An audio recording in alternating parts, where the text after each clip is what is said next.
Let's talk crochet. Hey folks, it's Mary, aka MercyTriumphs, and this is Slow Crochet. This is episode 093, and I will be talking about all the things that I've been crocheting and getting up to in the world of crochet this week. So let me start off with my finishes.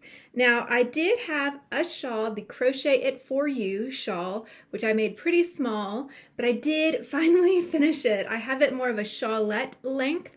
It's probably about 25 inches wide, just over 2 feet, and maybe about 15 inches from top to bottom. I used a pretty small hook size, for me at least, and some kind of mystery fingering weight. Now, I have not blocked this shawl. I still need to do that, but in the interim, I think it's a super cute little neckerchief style. I might just put a shawl pin in it and just have it so I could wear it as a cowl and just kind of have that tucked back there and let it arrange as it will. I think it will get a little bit bigger as I block it, but probably not that much because it is pretty tightly done.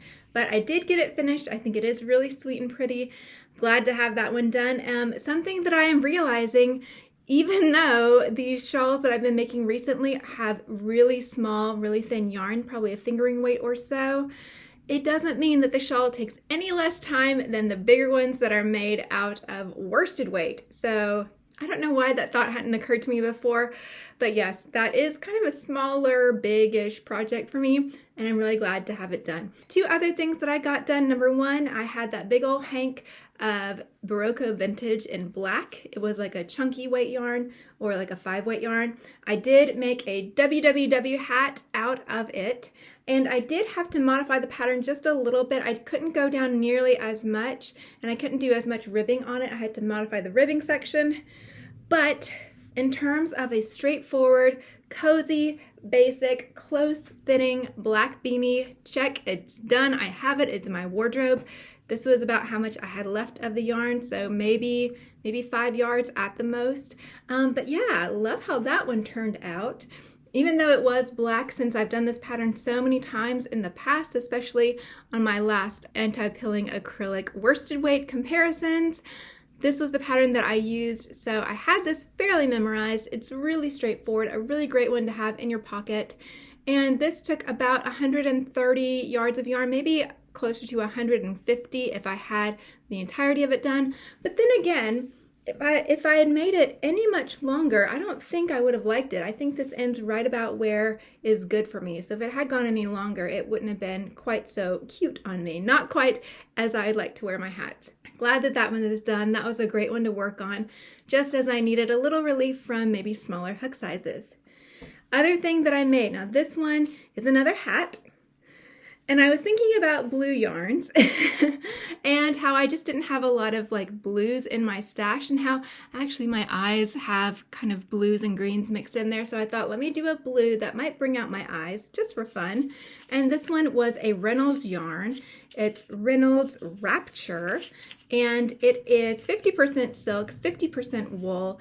And I had 2 of these hanks with 72 yards on each. So I just did a basic granny square beanie. This one I believe was a Yarnspirations pattern. I do some modifications on them because for my granny squares I like them a bit thicker, so I'll always do 4 double crochets where it calls for 3, and I'll do 3 when it calls for 2.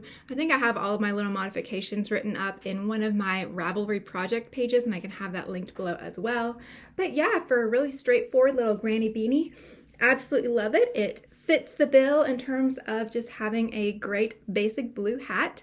I think it's a beautiful color, and it's really nice because this was one of those yarns I probably never would have picked up, but that silk and wool content, it is quite soft, and it was wonderful to get a hold of it from my local Yarny thrift store there. So great that I got something off of my stash, out of my stash, and was able to put that together super quickly. So happy to have that done. Now, speaking of things that I'm happy are done, I am happy that the Nashville Fair is over. I was able to go and retrieve Cuthbert that I had put in to the fair, entered him into like the hand knitted or crocheted toy category.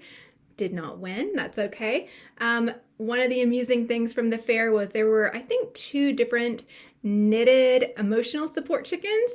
One of them won and the other did not. So interesting judging there. I hope that everyone's feelings weren't hurt too badly. But Cuthbert was very happy to just hang out and watch over everyone, and I think he did a nice job representing himself. But yeah, not a winner. That's okay.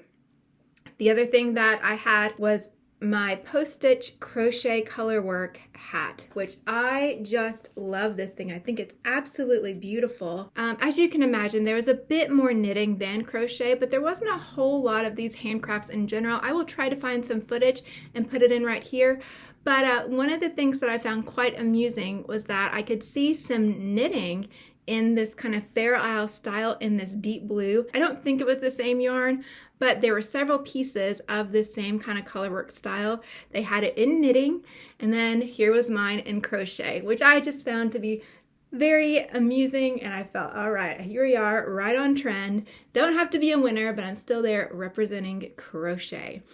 The last thing that I did have in the fair was my shawl, and this was my Electrona shawl, which I just love. And it was so sad that I had to be at the fair for so long because I really wanted to wear it. But it is home now, and my family and I were amused to see that it did win third place. So happy days to me. I was not really expecting anything. I was just going to kind of see what was going to happen, what the deal was, how things were arranged. Again, it's a newer fair-ish just because of the way that the fairgrounds have been repurposed and all this kind of stuff.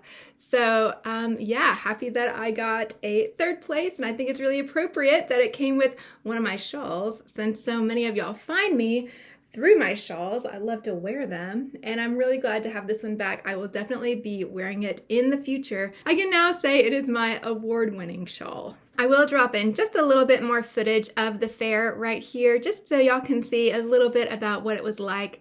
There was livestock, there were demonstrations from the University of Tennessee Agricultural Outreach. There were some beautiful quilts on display. And yeah, overall, we had a really sweet time. I'm so glad that we went, so glad that we had the experience of submitting some of my work to the fair. And yeah, it was a really fun and amusing time. Do I think I'll submit anything to the fair next year? Well, maybe and maybe not. It was really good to kind of see what won, what types of things got attention and what kinds of things didn't. But I think there were some child competitions that my children might be interested in submitting to. So when the time comes, we shall see. Now the question is, did I start anything this week? And of course, the answer is yes, I did. One of the things I started was a project finally from Sweet Crochet Friends by Crochet, and I am actually working on this sweet little lamb. So I did not get very far on this, y'all. Life has been so incredibly full, but I did manage to get the first two pieces done. I have my head and I have my hat. Now, this is the first time I've ever worked a Crochet pattern, so I'm a little bit nervous about how this is fitting. Y'all let me know if you've done this pattern before. Does this look right? I mean, it feels like this hat is not nearly as big as it needs to be for the head. Maybe it is. I am following the directions as best I can. I went up a hook size to do the hat and all that, so y'all let me know what you think. Maybe I'll just press forward on this and just see how it turns out. But my hope is to do a little yellow version of this lamb and get a little bit more work done on it this week. The other thing that I started this week that I'm really, really excited about is a new sweater. And here it is. Here's the beginning of the back panel. Now this is a sweater that I am kind of loosely following a tutorial or a pattern for a wrap sweater that I've actually done in the past. It was really, really super straightforward, really cute, but sad to say that wrap sweater got into a fight with a bottle of bleach and could not be saved. I wish it could, but the bleach even was changing the texture of the yarn. And heartbreaking as it is, some of y'all maybe can understand, I had to let that one go. I couldn't even scrap it for the yarn. It was just completely ruined. So, never to fear, I've had in mind this other wrap sweater that I want to do, and so revisiting that pattern means that I have a lot more confidence with it. And this one is coming along very quickly. Now y'all can see there are two different threads hanging off of here. It's because I'm using two different colors of scarfy yarn. I'm using the color Pink Silver, and I'm using the color Seafoam and Clay. So what I am doing is just doing 2 rows of each color back and forth, and I'm carrying the yarn up the one side. And so after I finish the back, I'll come across and do the front panel down one side and the other side, and then I will crochet on the sleeves. So this one is a little bit of a bulkier yarn. It's going to be nice and cozy, but I'm really excited to see how it's coming together really quickly. I love how these colors are playing out. I love that they're kind of fading one into another, but they're still these really gentle colors. They're kind of colors from the painting here, kind of colors from the map here, kind of sunsetty, twilighty colors, kind of the dusty pinks and the dusty oranges. So very, very glad that I'm finally getting to work on this. I've had this yarn for a good while now, and I got so distracted after that last Hobby Lobby clearance and just had to use that alpaca yarn immediately. But yes, it feels good to be getting on with another one of the sweaters that has been on the to make list, and now I'm finally getting to work on it.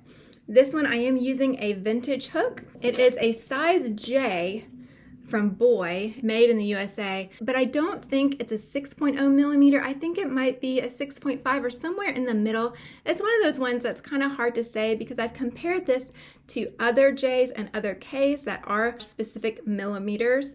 And this one, I just don't know. Man, I would love to just have all the information from the Boy company and know exactly at what point things were made and know exactly how wide things were. I know Crystal over at Bag O Day just did a wonderful video about some vintage Boy hooks, and man, I was eating that up. But I can understand her saying how hard it is to find information, to do the research. In the meantime, I'll do my own, and even if I don't, it's such a joy to work with this hook. It's such a great size for this scarfy yarn because this calls for a K hook, a 6.5 millimeter hook, but having something right in between the two is making sure that this piece is a little bit thicker. It's not quite so loose, but anyway, I just feel like it's the right hook for the right yarn. So yes, so I have my small hook size that I'm using on Amigurumi. I'm having a large hook size for this. I also have another hat that's going on in the background, but I left that in the car because as soon as I'm done filming, I have to go and do more things. Life is big and full. And with all of that, wow, I'm so thankful that you've spent a little bit of your life here with me. Thank you for listening to me ramble about all of my yarn, all of my little adventures out in the wide world. Thank you so much to all of my subscribers, y'all that are new, y'all that have been here for a while. I really do appreciate you. Thanks for those who are commenting and being patient with me as I take a little bit of extra time to respond. And if I sound like a broken record, and if you know what a broken record is, I just want you to know that every time I say it, I mean it. And even if I say the same thing over and over, I still mean it every single time. So thank y'all so much. If for whatever reason I'm not your cup of tea, thank you for listening all the way this long. I do appreciate you, and I do hope I'll see you again soon. Bye.